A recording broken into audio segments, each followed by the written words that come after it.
মানে 2026 চনৰ বিধানসভা নিৰ্বাচনত বিজেপি পৰাভূত কৰিবৰ কাৰণে সকলো বিৰোধী দল একলগ হ'বই লাগিব, হোৱাটো দৰকাৰ।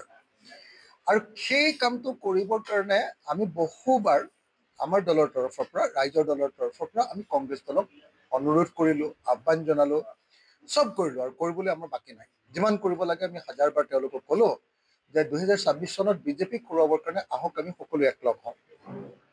কিন্তু এতিয়ালৈকে কংগ্ৰেছ একলগ হ'বৰ কাৰণে সন্মত হোৱা নাই। কংগ্ৰেছে এতিয়ালৈকে খাটাংকে কৈ দিয়া নাই যে একলগ হ'ব বা নহ'ব।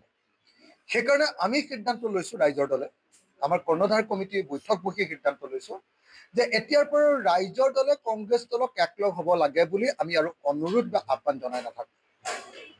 আমাৰ নিজৰ দুৱাৰখন আমি বন্ধ কৰি দিয়া নাই, কিন্তু আমি বেলেগৰ দুৱাৰত আৰু কেতিয়াও মিত্ৰতাৰ কাৰণে খুট খাট মাৰি নাথাকোঁ, টোকৰ নামাৰো। আমি কংগ্ৰেছক নকওঁ যে তোমালোক একলগ হোৱা, আহা, আমি অনুৰোধ কৰি নাথাকোঁ।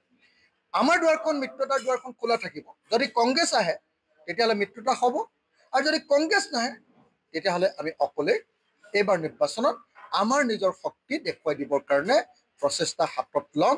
চাৰিওফালে উজনি হওক, নামনি হওক, বৰাক উপত্যকা হওক, পাহাৰ এলেকা হওক, সকলো এলেকাতে এতিয়া ৰাইজৰ দলৰ ব্যাপক সাংগঠনিক শক্তি বৃদ্ধি হৈছে।